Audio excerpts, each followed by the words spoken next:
What's up, everyone? Welcome to Shot Callers eSports. Bit of a surprise episode today. Ooh. Oh, hello. It's a Friday. It's Friday. It is. Great It's not song, by the way. Wednesday. Going back. Yeah. Rebecca Anyway. Black is one of my favorites. Of course. That's Eric Kummel, still, always. I'm Matt Hempstead. And pretty interesting weekend coming up, especially for the LCS. I mean, after week 7, Immortals all alone in first place by themselves. And then you got the usual suspects in CLG, TSM right behind them, along with 3 teams from 4 to 6 all tied up. So definitely interesting going forward. And I'm pretty excited to see week 8 coming up this weekend, especially starting tonight with a couple interesting matchups. Yeah, I mean, this whole week is really going to showcase like the power rankings of those top 6 teams, because it is clearly top 6 in NA. So now it's really going to be narrowed down to who are the real contenders in that group based on their performances in the next couple of weeks. Get teams like Envy, Dignitas. Immortals, I think now are for real. So it's more of those other teams to prove if they're for real. Yeah, and the only problem with this week is you don't always get the best matchups. There are going to be some of those 1 versus 10 this week, which you don't really want to see too much. I don't love it because it's just not exciting. But at least for the NALCS, the parity of this split does seem like it's more close-knit than ever before. I mean, I think potentially tonight Team Liquid could beat Immortals. Right. I think even with these bottom teams, you have interesting storylines, like this Team Liquid one. You're going to see what exactly this organization is actually doing. If they want to actually win games, they should keep Reignover and Golden Glue in the game, because they had a 2-0 week last week and they actually looked pretty good. But if they're going just for storylines to follow stuff around, then you got to throw in Dardoch against one of his former teams. Soon he's going to have played on every team in the NALCS. That's what you want to do. You got to be the journeyman. You got to hit all 10, even though it changes. So you're going to have to really hit them quite quickly. Well, you're getting an achievement if you do that, right? Oh, I got you. Those Xbox points. Yeah, of course. Even though you play League. Anyways, that's fun. League is coming Xbox. First question. Yeah, Team Liquid is playing Immortals tonight, and Dardoch has been tweeting out saying, "Oh, scrims have been going great." Because he always, once he hits a new team, you know, "Oh, this team is fantastic. Love spending time with LirA and my teammates," until a couple weeks later when he doesn't. So you mentioned it earlier, if they want to win, they should stick with Reignover and Golden Glue. But do you think that Dardoch will play tonight at all? I think Liquid will go the path of throwing in Dardoch just because the storyline, the memes, I think Twitch will get a lot more viewers if Dardoch is playing rather than Reignover and Golden Glue, simply because they want to either see him destroy his other team or feed the whole game and basically flame his teammates. So I think they're going to put him in. I don't think they should, unless the situation is where they don't want to win games, but I don't know why you wouldn't want to win games. I mean, right now it really doesn't matter too much. If you are Team Liquid, you're sitting at 4 and 10, just 1 spot out of last place. So it really doesn't matter. And if you want to see what Dardoch can do again with this alt team, even though you already have her entire split, I guess you can give him some time. I think he will maybe play in Game 2 after Reignover gets to start in Game 1. Win or lose, Dardoch comes in. So we'll see what happens. But he's going up against Xmithie tonight. And if you recall, not too long ago, he was traded for Xmithie, with Dardoch going the way of CLG. Xmithie going to Immortals, and all of a sudden this matchup is back, not in the way we thought it was going to be. So it's actually the 3rd time this split they're faced off against each other. Yeah, I mean, the first couple weeks and the first time these guys played, it was like, oh, it was kind of a toss-up. Both guys won the respective trades, you could say. It worked out for both teams. Now, clearly, Immortals way ahead in this trade. Great move. Xmithie seems to have completely changed the entire makeup of that team, just how they play and everything, and Dardoch's already on a different team. So pretty lopsided trade going on there now, and there's a lot of storylines for a bottom tier team going up against the top team. Yeah, last week this would not have been exciting whatsoever, but all of a sudden you see Xmithie, who has the highest first blood rate in the NALCS, going up against a guy in Dardoch who we don't know what to expect if he's going to even play tonight. So definitely interesting, and I would say Immortals won the trade, yeah. Pretty safe to say. When you still have the player on your team and the other team does not, I think it's a good trade. Yeah, especially when it's not even a full split that you had said player in that trade. But that's right. Yeah, I think Liquid's just going to be looking around, seeing what talent they have on their team and seeing what they want to do going forward. But they'll probably have a completely different roster anyways once franchising comes in. So I don't know what they're doing, as per usual. Yeah. Well, I'm going to ask you to. I'm going to ask you to do me a favor. Okay. Throw on our lovely jersey over here real quick. You're going to role play. I know you love to role play. I do love to role play. You do? You want me to put this actually on? Yeah. It's gonna. It's got a horse on. It's gonna interfere with my. Your hair? My microphone. Oh, your microphone. My hair. Yeah, watch your hair. My hair's important. Which way does this go? That's it. Wow. It smells nice. Well, we washed it today. I don't believe you. We didn't wash it probably today. didn't. No. Apologies for the crinkling mic. This is pretty tight. Wow. Well, you look great. Paid by Steve. There you go. Yeah. We're never going to use the jersey again because it's ripped now. Thank you. Yeah, you're welcome. Should have gotten a large. Sorry, Eric. It's very comfy. So what does Team Liquid have to do? What do you guys have to do tonight to beat Immortals? Well, I think to beat Immortals tonight, we're going to have to not play Dardoch because he'll probably flame the whole team. Nice. But sometimes that flame can light a spark underneath the team and kind of inspire them and just try to win just so that your other teammate won't yell at you. So I think the key is to just make Dardoch happy so that we can all be one big happy family and really just help him out in the jungle. Make sure that Xmithie has less farm, less kills, less contributions than him because in the end, that's all that matters. Not necessarily winning. It's just having the jungler look good. That's a great answer. That's you look good, by the way, in that uniform. You. I think I do as well. You sure you never played for Team Liquid? I have, actually. Oh, it's a secret.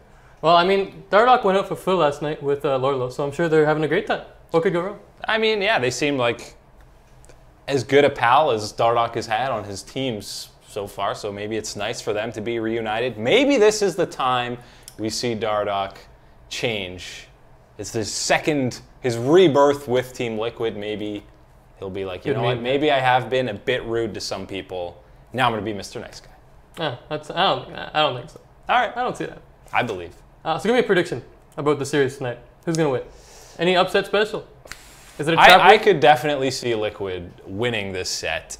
Maybe the dramatic storyline is, of course, Reignover starts in game 1. They drop that one, and then Dardoch comes in for the reverse sweep. I don't see that kind of magic happening.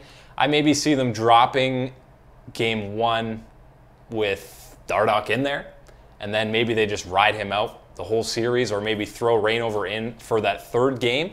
But I could definitely see Team Liquid winning this. We've seen teams throughout the whole split. TSM, even when they 2-0'd them last week, they said themselves they definitely underestimated them, and they should have lost those games if not for Piglet valking in on Corki into the opposing team. Bit of a misclick there, so maybe if they clean up some of those, brain farts, I think maybe they could win just because Immortals won't take them seriously. Yeah, I might actually call it too for Team Liquid tonight. I have a feeling they might take it home. I don't think Dardoch's actually going to play. I think they're just going to stick with Reignover, give Dardoch some time next week if he wants to come in for the final week. He's been scrimming. I know he's been scrimming. We'll see. I don't know. It's going to be weird. But I think Immortals might be focusing on their Saturday opponent a bit more, Dignitas, which obviously makes sense. They're going to be a playoff team. Team Liquid is this low-tier team, and that just happens. Whether you prepare for it or not, it's just, So you don't prepare for it. Exactly. Yeah. I see what you're saying. Yeah, you got it. So I might take Liquid in 3. Yeah. We both believe in Liquid. I have the jersey. I can't go against them when I'm wearing this. You can take it off, by the way. If you want. No. I'm wearing it the rest of the show. It's going to be very warm. It's not that warm. Okay. Well, you can take it off whenever you want. I'll let you know if it gets warm. Yeah, you let me know, because I care about you. Steve's paying me for this. I'm not taking it off. Yeah. Paid by Steve. Great. One of my favorite memes of all time, by the way. It's definitely a top one up there. It is. Let's go on to the other matchup Immortals have, because they're one of the more interesting teams this weekend, going up against Dignitas. And again, when the season started, it's like, oh, Immortals versus Dig in week 8. No one really cares. But all of a sudden, Dignitas is fighting for, one of those top 4 spots. They're tied at 8-6 with Envy and Cloud9. So they're really trying to make a move. And if they beat the Immortals, that's a really strong message they're sending. And I just think it's a great matchup this week. Yeah, no, it's definitely better on paper than people would have looked for anyone. I don't know who looks 8 weeks ahead into the NALCS schedule, but apparently some people do. But yeah, I mean, Immortals, one of only 2 teams that Dig hasn't beaten yet this split, the other being Cloud9. But the fact that Dignitas has come up against some of the other stronger teams like CLG, like TSM, they've almost, I don't want to say dominated, but handled TSM pretty well both times they met up with them. So I think they do have a chance, and it's really just across the board, both these rosters, guys have been playing revitalized compared to the spring split. Pretty much only Someday out of either of these rosters actually had a good performance in the last split. And now across the rosters, like I said, these guys have completely turned it around. One of those guys specifically for me is Pobelter. When you look at what he did in 2017 spring to now, it's night and day. And I mean, sure, it's a team effort here, but look at the stats. His KDA is almost double as high as it was. Kill participation way up there. He shows that he's roaming across the map more, not just focusing on his own lane. And then his death percentage for his own team is all the way down to 17%. So just a huge turnaround for Pobelter, a guy who's always had that talent, but hasn't always been consistent with his team. I know he won a split with CLG, but it's not always been there. But this split, he looks absolutely fantastic with Xmithie on his side in the jungle, and then just the rest of the team as well, kind of helping in his turnaround. Cody's another one of those guys. So I think Pobelter's done a great job this split, turning things around, and he's a true carry pretty much every week now. Yeah, and he hadn't aged a bit since spring in those pictures. But I think, yeah, Xmithie has been the main difference, just relieving pressure, just not only across Pobelter, but across the other lanes too. And I think Pobelter's now realized he doesn't have to be this hyper-aggressive carry guy that maybe he tried to be in different earlier splits, especially last year with Immortals when he was probably one of the guys they looked at to carry. Now he realizes he can just kind of stay back and play these control type mages and really just dominate team fights, and he's really shown that he's able to do that this split. Yeah, he's definitely one of the bright spots for me. And then also in this matchup this week against Dignitas, you look at the bot lane, which again, a couple weeks ago, you're like, this is not a good matchup at all. But all of a sudden, Altec and Adrian are absolutely great going up against Cody, Sun, and Olleh, two of the better bot lanes really in North America now. And all of a sudden, it's this great marksman matchup between Cody, Sun, and Altec. Again, something that you would not think you'd be ever saying in the history of your life. But yeah, last week particularly, these two guys were great against some stiff competition. Keen was, or not a Keen, Altec was fantastic against TSM, and Cody Sun on Jhin was just an absolute beast. He's positioning perfectly. Both these guys are positioning perfectly in these team fights. Opposing teams are just throwing all their assassins and tanks at them, and it just comes up with nothing. They're just placed so well in these fights, continually outputting damage, and really both these guys have been big surprises. Big pickup for Dig to get Altec. Still don't know why other teams didn't. No, it doesn't make any sense. But both guys are top 10 in KDA in the NALCS. And I mean, the only thing for me is that generally Cody Sun gets a bit more help from Xmithie, who's pretty much always trying to get that first blood. So look for that. Look for Xmithie to get going early on against Dignitas in that bottom lane and get Altec an early lead, because he's shown that he can definitely carry, especially now when champs like Kalista are relevant. And probably going to see some exciting Sivir play this weekend too. Oh, I do love a good Sivir every now and then. I'm looking for Shrimp to bust out something like the Nunu and just try and completely disrupt Xmithie and kind of force just even lanes across the map so that Xmithie's not pressuring them. So Shrimp, bust out the Nunu. Very good. So let's get some predictions for this series too. I know you're not wearing the Immortals jersey here. Yeah, it would be a whole process to take that off. It really would. It's not easy to put it on the mannequin, no. No. So who do you got? I think Immortals still proves that they're a contending team, of course. And since I already picked them to lose to Liquid, I don't see them going 0-2 this week. I think, as you mentioned, they're probably preparing more so for Dig than Team Liquid, so I think they'll definitely be ready in terms of pick ban, what comps they want to run against them, what Dignitas is going to do. I just think overall they'll be more prepared. Maybe it goes to 3 games, but I think the 2 that Immortals win are going to be pretty convincing. Yeah, I think it's going to be a 3-2. By 3-2, I mean a 3-game set. Yeah, they're going to play a best of 5. Yeah, exactly. Why not? It's going to be that great of a series. They're going to make it 5. But yeah, I do think Immortals take this one home. Overall, they've been a better team just across the board, the way Pobelter and this bot lane's been playing. Going to see some Jhin from Cody Sun again, hopefully.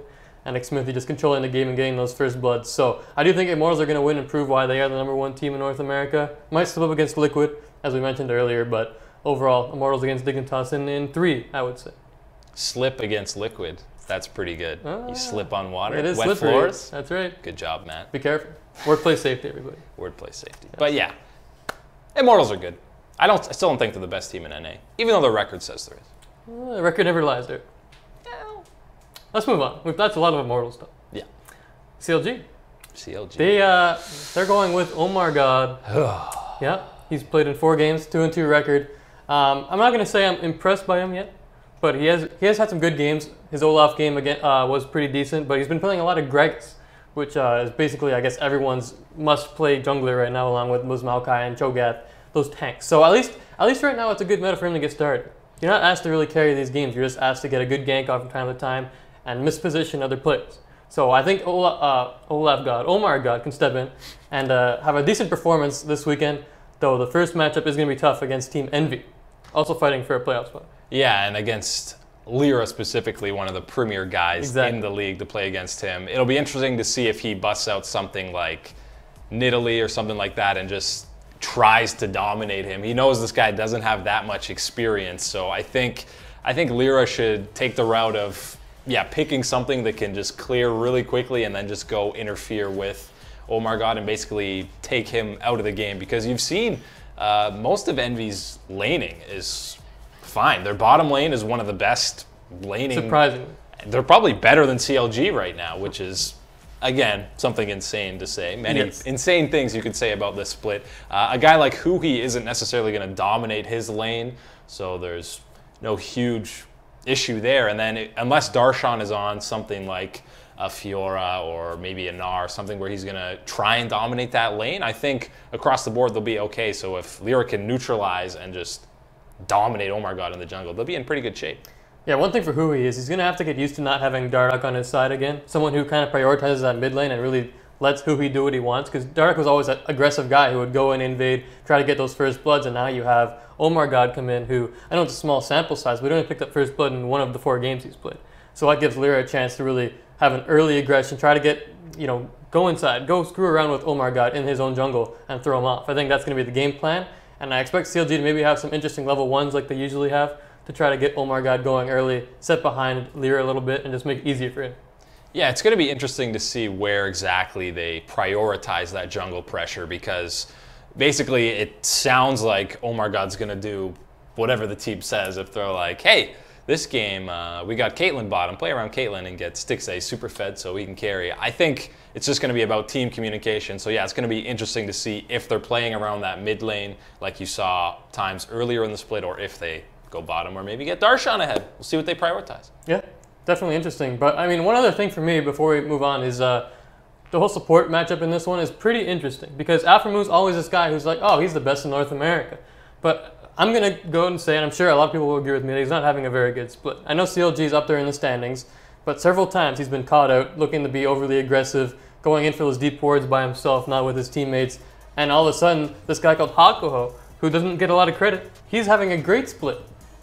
Yeah, and I think even at the start of the split, Hakuho was what most people expected him to be, which was not great. But he's slowly developed, and yeah, he's been great with Apollo in that bottom lane. I think Aphro, he's shown games on certain champions, like there was a Bard performance a couple weeks ago where you saw the Aphromoo everyone expected, huge playmaker, saving teammates, and just making plays for the team. But yeah, more often than not this split, I think he's just been caught out way too many times and just been over-aggressive on engages. And at times it seems like his team's not even fully backing him up. So he'll do an engage or go in first and then just get popped instantly. And then the team's kind of like, oh, there he goes. So I think he should be able to get back on track in terms of playoffs when all the games are even more heightened. I can't imagine he'll continue this bit of a slump, but I'm just really been impressed by Hakuho. Yeah, and I'm curious to see if Dardoch leaving has anything to do with Aphro being less aggressive or more aggressive, or just the communication is better across the board. Like some of the comms sometimes with Dardoch is a little strange when he's just, spurting out random things like, oh, we got that memer or whatever. It's like, what? Maybe just say, let's go get that tower or something. So maybe comms are going to be a little cleaner with OmarGod, who's probably going to take a step back in terms of communication and shot calling, and Aphro can really be that main voice again and get involved in getting his team some early kills and early leads. Yeah, I think that was something that went kind of unmentioned with the whole Dardoch thing. Was I didn't hear tons of their comms, but even on some of these mic checks or things you heard during the Riot broadcast, yeah, it sounded Dardoch is just yelling random stuff that isn't too useful. He's basically just memeing himself in those comms. So yeah, maybe this will clean it up a bit, but OmarGod is definitely just a guy who is going to do what he's told, I would expect, going forward. I would think so. But I do think CLG's going to have a good week. I still think they'll beat Envy. It'll probably be a 3-game set, but I do think that Darshan has a pretty good advantage in the top lane against Seraph. And then they'll probably kind of babysit OmarGod and help him out in the jungle. So I still think CLG will win, but it's going to be close, and it might not be very clean, which is a usual thing to say about CLG. Yeah, they don't really often have those quick 30-minute closeouts, grab a lead, and completely smash a team. It's usually a struggle back and forth, a couple of throws on each side, a lot of mistakes usually in these CLG games, so don't expect anything differently. That's why their games are so exciting. That's right. It's always a good time with CLG. By the way, send us your questions. I probably forgot to say that off the top, which is you definitely questionable. Nice. Thank you. So yeah, send us your questions and we'll get to them right now. We're going to start. We're going in right in. Unless you have anything else you want to say? No. Thank you. Right into questions. Are you warm yet? I'm perfect. It's a lovely temperature in here. Nice. And it's pretty cottony. Not cottony. I don't know what it's made of. 100%? Maybe some polyester thrown in? Can't read the tag back there. It's comfy though. Thanks, Steve. Absolutely. Wesley Brown, he wants to know. Thoughts on Echo Fox? He has a hard time seeing them as a strong team no matter what they do. Do you think Phoenix One can take them down? I think Phoenix One can definitely take them down. I don't know what Echo Fox is doing with all these subs they see. You can't just completely change half your lineup in between each game. I don't know how this roster is expected to get any synergy. I don't know what their scrim schedule is, if they're subbing guys out every different scrim they do. Like that doesn't seem too helpful for the team as a whole to just develop any kind of communication or in-game synergy with these guys. So I think that's the main reason they've been struggling. And if Selfie actually gets some action with P1 this weekend, then I think they'll be pretty good. Yeah, I love that addition of Selfie on Phoenix One. He's someone who can actually be a main carry on that team instead of doing the kind of Pyrian effect where he plays with Talia and Orianna a little bit. So Selfie's had some great time with Tempo Storm, and he's been around the EU LCS, EUCS mainly challenges team for like the past year. But I'd be excited to see what he can do with Phoenix One. Yeah, I think he definitely deserves time in the sure. LCS. I think he's kind of got a bit of bad luck with some of the teams he's been on. He's kind of got screwed over a couple times, but pretty much every time he's played on a team, he's been one of the standout guys on that team. So he definitely deserves some time in the LCS. He does. I do think actually Phoenix One will beat Echo Fox tonight. Echo Fox, one of those teams just, man, I don't know what's going on. Having a 10-team roster, I understand what you're trying to do, but having these random guys fill with other random guys, it's not like they go 5 in, 5 out. Yeah, it's like it's 2 different teams or something. It's like just massive changes. And also, I don't really understand ever taking Frog into the game for DeMonte. So a lot of these guys, I'll be honest, I don't know who they are. Yeah. Yeah. Pretty much Gate seems to be the only one who doesn't get taken stick in. Yeah. I don't know what the logic is behind any of it. Not sure if there is any, but that's okay. Sometimes that works. Most of the time it doesn't. No, not very well. Yeah. Philip Paul. Phil. Here he is. First of all, reliable. He looks like we're doing 2 of these. One's not enough. I believe he said that earlier, so yeah. Shout outs to Phil. Always. We love you, Phil, very much. What do you think of the idea of adding a completely new role? Like we'd have 6 players instead of 5. That'd be a pretty big change. It would be a massive change. Hexakill. Hexakill. Where would that person go? You have 2 mid, 2 junglers. 2 junglers. That's why they're cut in half, man. Oh, I see. That's interesting. I don't think that's necessary. Maybe it would be, there'd probably be more kills, so maybe that's something Riot should look into. You want more kills, right? Tired of these 5-3 games, yeah. But I think they're pretty set with 5 guys. I think maybe you've seen them experiment with non-traditional ADs like Mordekaiser, bottom lane, not necessarily having that. It would be fun to see like Annie and Xinjiao.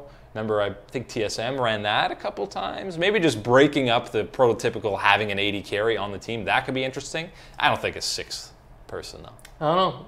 NHL, it's not enough goals, so you make the net big, you make the pad smaller. NA, not enough kills. Add another guy, both teams. Make the map bigger? Smaller. Smaller. Oh, I see. It becomes the opposite. That's right. Clever. Pretty good. Yeah. Pretty exciting. We should message Riot. Yeah. Phil, if you have any thoughts, let us know. We'll take it to Riot for you. Because we know them personally. No, we've got a lot of connections with Riot. You talk to Steve. So that's right. You're good. He also wants to know, what do you guys think of Tyler 1? And if you could put him on any team, who would it be and why? Well, put him on Liquid with Dardoch. That'd be a great time. I would love to watch the TL series with Tyler 1 and Dardoch, huh? You know, we actually did offer Tyler 1 a contract. That's right, Team Liquid. Yes. And he declined because he was too busy cooking I don't know if you've seen his cooking segments. He does a lot of barbecuing. That's great. So, yeah. Never has a shirt when he barbecues. Sounds dangerous. Well, you know, sometimes. Not even an apron? Nope. No apron.